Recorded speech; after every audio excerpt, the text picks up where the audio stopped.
I had just gotten back from Las Vegas and it made me realize something. This environment is the devil's oasis. To be successful, become wealthy, and achieve the time freedom that we're looking for, we have to overcome a lot of bad habits and distractions in our way. Before buying my first rental property or making my first dollar online, there were a ton of ways the devil was trying to hold me back. If you're not aware of the 3 hidden tactics the devil will use in your environment to distract you, it's unlikely you will see the success that you're looking for. That's why today I made this video so we can understand these 3 tactics that the devil sneaks into your environment. The backstory of why I was in Vegas, because professionally, I'm a counselor. And every 16 months or so, I go to a conference for continued education so that I can keep my counselor credentials, stay educated on the new advancements in the behavioral health field, specifically around addictions and negative behavior. The first distraction the devil will use to sneak into your environment is the devil's assistants. So, who are his assistants? His assistants are anyone that he uses to get you further from God and your beliefs and your actions. The first example in the Bible of this was actually Eve. The first woman the devil used as his assistants when Eve ate the forbidden fruit. Upon doing this, he not only got her to sin, but she also influenced Adam, who was in the garden, also to act and entertain false beliefs that Satan implanted into her. Unfortunately, this is the oldest trick, yet one of the most effective tricks Satan uses to get you to sin and get away from your future day to day. Many people like to rely on willpower or discipline when moving around in environments that don't serve them.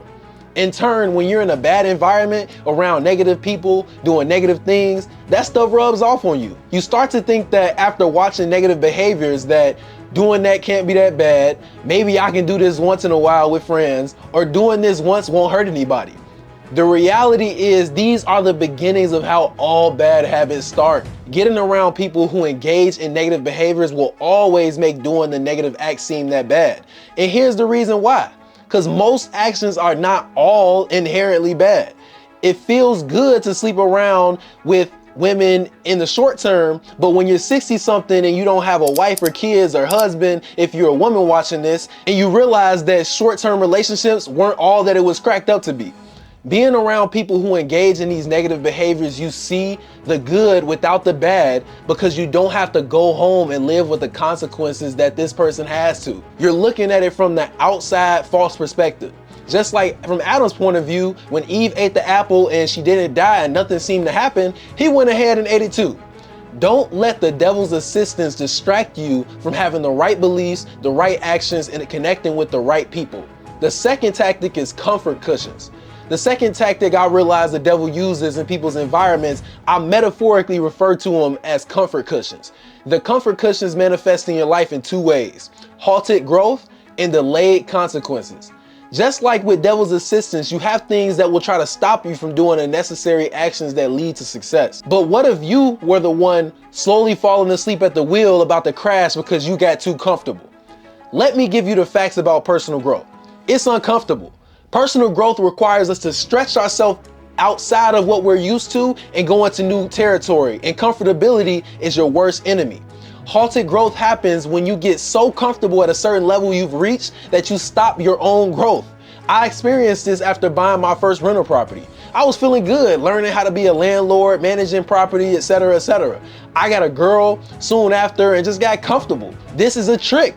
The devil would love to see you settle and not grow to your highest potential and glorify God through all that you do. You stop setting an example for those around you and just get too comfortable. Break out of it. Secondly, you got delayed consequences that you psych yourself into believing never will come. Let's talk about lust and gluttony, for example, because this is something I struggle with. Being with multiple girls at a time might seem cool in the short term. I've been there. I used to think it was cool to have a roster and be talking to multiple girls at a time, and it's really just not as all it's cracked up to be. I used to be really bad at eating snacks too and fast food. I used to eat out almost every day. And in high school, I used to spend my extra money on king size bags of candy. I used to eat entire bags of candy in a day. Like, it's crazy. In the short term, all these behaviors lead to feeling good, but in the long term, all these behaviors actually lead to really bad consequences. From possible diseases associated with sleeping around with people that you shouldn't be sleeping around with, to gluttony destroying your health in the long term. We cannot be so dumb to believe that just because things feel good now, we won't have to answer, pay, or deal with these really bad consequences later. Analyze the places that you may be doing this currently in your life and fix it. Stop being your own worst enemy. Last tactic the devil uses to distract you is blank time. In the behavioral health field, a lot of people who struggle with addictions will let you know that the idle mind is the devil's playground. Being in Vegas made me really realize that. If you're not new to my content, then you're familiar with my infinite game theory curriculum. If life is a game and Vegas is a map, then it would be one of the worst places to spawn.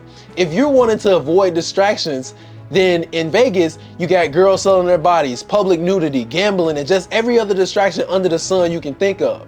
For a focused person with their time properly allocated, this is not a problem. But for people with no structure, no schedule, and no purpose, it can be their downfall. Not to simplify things, but assigning your time is important, and it's because of patience. Alex Hormozy, a famous online business guy, says that patience is just finding what to do in the meantime. The truth is, this is a very great way to look at it. If your time is just open and you're not assigning meaningful activities to the limited time and most valuable resource you have, things tend to sneak in there. When you really don't have anything to do, it can be hard to say no as well. It gets easy to say no when you're actually assigning time to meaningful tasks and you know what you're going to be doing every step of the day, every step of the way. Assign meaning to your time to live a meaningful, rich, and impactful life. If you've engaged with this content and for this long, then you obviously probably care about bettering yourself and your environment, and you may be Christian as well. My free community meets every week on Zoom where we talk about the Bible, personal growth, business, and I let you guys meet people from my podcast and my personal network and ask them questions.